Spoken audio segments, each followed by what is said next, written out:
की आजादी के बाद से आज तक उन्होंने आपको क्या दिया? बुनियादी सहूलतें भी नहीं है। आज पार्लियामेंट में असदुद्दीन ओवैसी के अलावा देश भर की अकलियतों के लिए और मुसलमानों के लिए, उनके मसाइल के लिए आवाज उठाने वाली एक शख्सियत है बैरिस्टर असदुद्दीन ओवैसी साहब। रहमानिर्रहीम नहमदुहु व नुसल्ली अला रसूलिल करीम अम्मा बाद।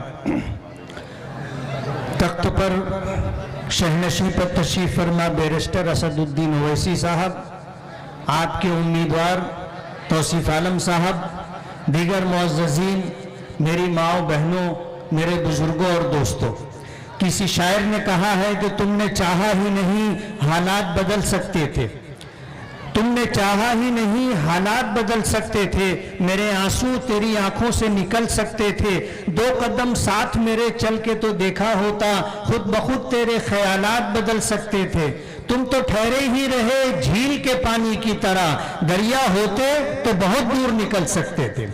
आज मुझे आपसे मिल करके बेइंतहा खुशी। इस इलाके में मेरा पहला सफर है।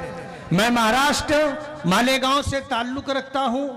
मालेगांव की जामे मस्जिद ईदगाह का इमाम हूँ।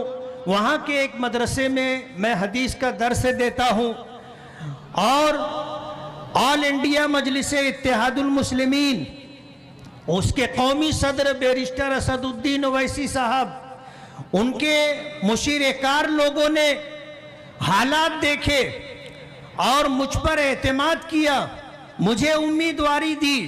मैं अल्हम्दुलिल्लाह तीसरी मर्तबा चुन करके आया हूँ। मैं आपको ये बताना चाहता हूँ कि दूर से पहाड़ भी चिकना नजर आता है, लेकिन आप करीब जाओगे तो सही सूरत हाल समझ में आएगी।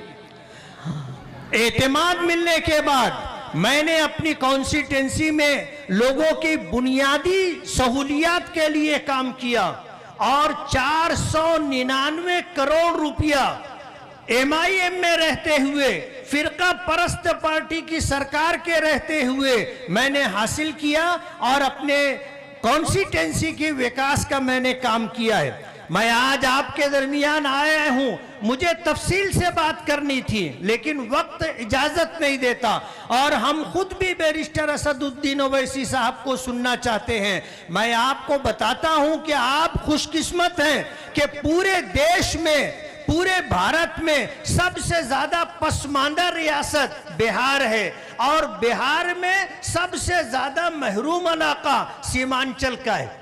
आपका जुर्म इतना है, हमारा जुर्म इतना है कि हम एक अल्लाह को मानने वाले, उसी के आगे सर झुकाने वाले और हम कभी अल्लाह के अलावा किसी से नहीं डरने वाले हैं। आज जितनी सरकारें रही मुल्कों की आजादी के बाद से आज तक, उन्होंने आपको क्या दिया? बुनियादी सहूलतें भी नहीं है।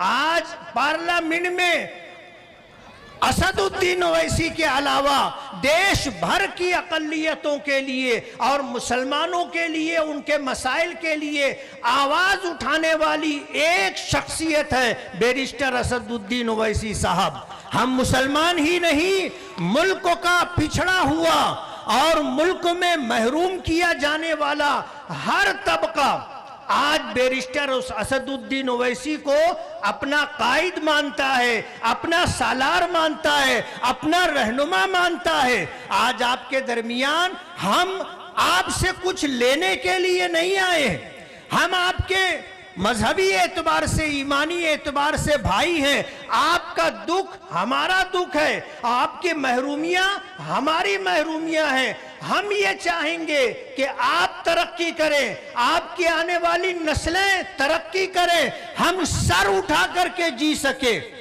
डॉक्टर बाबा साहब अंबेडकर ने जो संविधान दिया है उसके दायरे में रहते हुए हम अगर अपना हक मांग रहे हैं, अगर हमारे सर पर टोपी है, चेहरे पर दाढ़ी है, हमारे बदन पर कुर्ता है, तो क्या हम चरमपंथी हैं?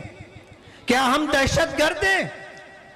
क्या बिहार आपके और आपके बाप की जायदाद है? कोई बिहार से, बाहर से, हैदराबाद से और महाराष्ट्र से आपके दरमियान आपके आपके हक के लिए आवाज उठाने के लिए और आपका हक दिलाने के लिए अगर आता है तो क्या हम नहीं आ सकते? मैं आज इस वक्त आपसे एक गुजारिश करने के लिए आया हूं। हमें अपना हक लेना है और उसके लिए सूझबूझ और समझदारी के साथ फैसला करना है। कुछ पैसों पर अगर आप बिक गए तो आप भी महरूम हो जाएंगे, आपकी नस्लें भी महरूम हो जाएंगी। आप वोट देते हो तो 5 साल के लिए वोट देते हो, एक दिन के लिए वोट नहीं देते। 200-500-1000 रुपये में आपका क्या बनेगा?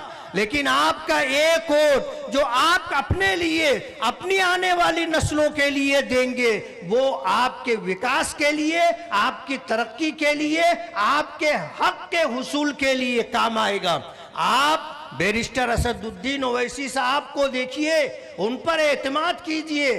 500 से 550 एमपीज और संसद लोगों में अगर आपकी आवाज है तो बैरिस्टर असदुद्दीन ओवैसी, आपके हक के लिए आवाज उठाता है तो बैरिस्टर असदुद्दीन ओवैसी। आप एतमाद कीजिए, भरोसा कीजिए, मजलिसे इत्तेहादुल मुस्लिमीन के उम्मीदवारों को कामयाब कीजिए। हम आपको मायूस नहीं करेंगे। आपको आपका हक दिलाने के लिए हम हर मुमकिन कोशिश करेंगे। मुझे उम्मीद है कि आप सूझबूझ के साथ, आप एतमाद करते हुए, भरोसा करते हुए, हमारी बातों पर यकीन करते हुए, आपने अगर मजलिसे इत्तेहादुल मुस्लिमीन के उम्मीदवारों को कामयाब किया, इंशाअल्लाह आपके दिन बदलेंगे। आप देंगे वोट मजलिसे इत्तेहादुल मुस्लिमीन के उम्मीदवार को। अल्लाह आपको जज़ाए खैर दे। बहुत बहुत